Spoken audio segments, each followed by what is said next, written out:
પાનવડ ગામે પાનવડ મુખ્ય બજારથી છોટાઉદેપુર અને બોડેલી જવાનો જે મુખ્ય માર્ગ છે એ માર્ગ ઉપર જે નદી આવેલી છે એના ઉપર નો જે બ્રિજ ખૂબ લાંબા સમયથી સ્ટેટ વખતનો બ્રિજ હતો.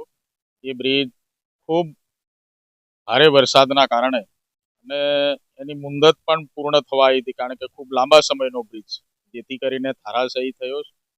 એના માટે અમે પહેલા પણ માર્ગ મકાન સ્ટેટ વિભાગના અધિકારીઓ અને હું પોતે ધારાસભ્ય તરીકે રાજ્ય સરકારમાં દરખાસ્ત મોકલી હતી, પરંતુ એ વખતે દરખાસ્ત મંજૂર થયેલી નથી. પરંતુ ફરીથી અમે માર્ગ મકાન સ્ટેટ વિભાગના અધિકારીઓ શ્રી, માન્ય કલેક્ટર શ્રી, ડીડીઓ શ્રી બધા સાથે મળીને ફરીથી અમે રાજ્ય સરકારમાં દરખાસ્ત કરીને વહેલી તકે આ બ્રિજ મંજૂર થાય એવા પ્રયત્નો કરીશું અને વહેલી તકે આ વિસ્તારની જનતાને એનો લાભ મળે એવા પ્રયત્નો અમે સૌ સાથે મળીને. પાનવડ ગામે ધામણી નદી ઉપર પુલ આવેલો છે. વર્ષો જૂનો છે, અંગ્રેજો વખતનો બનેલો હતો અને આજે રાત્રે 5 વાગ્યાના સમયમાં તૂટી ગયો છે એક સાઈડમાંથી, અને અત્યારે રસ્તો બંધ કરી દેવામાં આવ્યો છે. અને આ પુલ બંધ થવાથી 35થી 40 ગામો જે એમપીના પણ અહીંયા અવર જવર થાય છે અને આ રસ્તા ઉપરથી જિલ્લામાં પણ જવાનું થાય છે.